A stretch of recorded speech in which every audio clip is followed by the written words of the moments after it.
Hi, I'm Amari Sanchaka.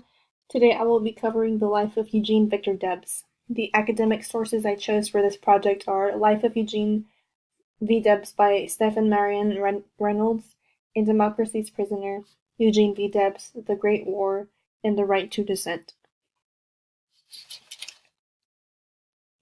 Eugene was born in Terre Haute on November 5th of 1855. Eugene was one of Indiana's best-known native sons. He was the son of Jean Daniel and Margaret Marie Bettridge. They were both immigrants from the Alsace of France.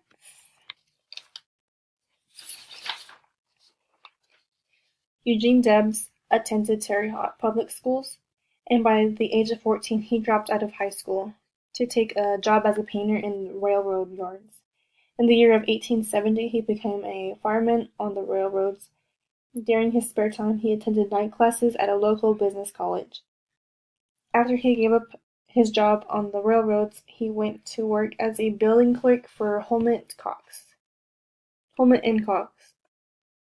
In 1875, he became charter member and secretary of Vigo Lodge Brotherhood of Locomotive Firemen. Later that year, he had become president of Occidental Literary Club.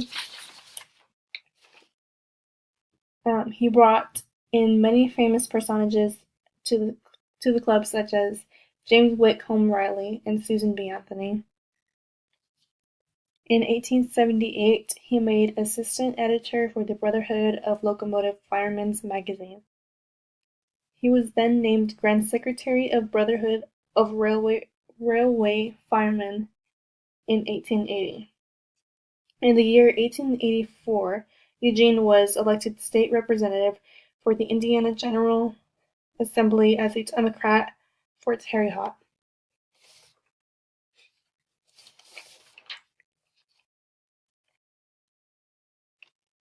Debs formed the American Railway Union in 1892. 2 years later, he found himself leading one of the largest strikes in American history, the Great Pullman Strike. The Pullman started when workers had refused a pay cut. That's when the Pullman Car Company fired 5,000 employees. Debs then called for the members of the American Railway to refrain from operating any trains that used Pullman cars. When the strike was declared illegal by a court injunction, chaos erupted. President Cleveland had ordered federal troops to put an end to the strikers, and had Debs arrested and went to jail for 6 months. The strike had failed. Debs was not a socialist at first, but the experience he had with the Pullman strike led him to believe that drastic action needed to be taken place. He ran for president in the 1900s.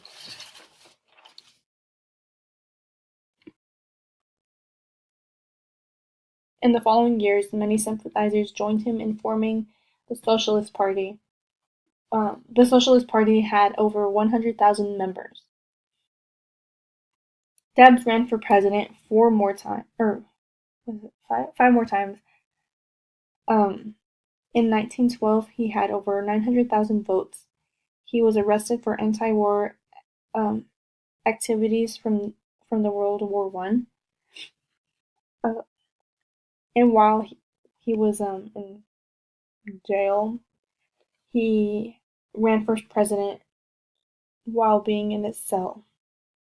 Debs had died in the year 1926, never once winning an election. Eugene was a long-life advocate for the working class. He ran for president 5 times. He did not support the Great War, but he believed that the working class had no interest in the wars. He spent 10 years speaking against the United States involvement in the World War One. Debs continued to struggle for the rights of the working class, which still happens in present-day political debates.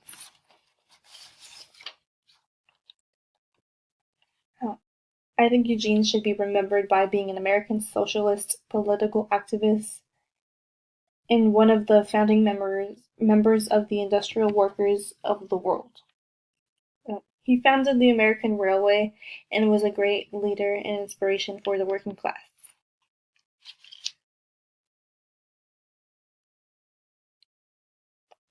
Those are my works cited.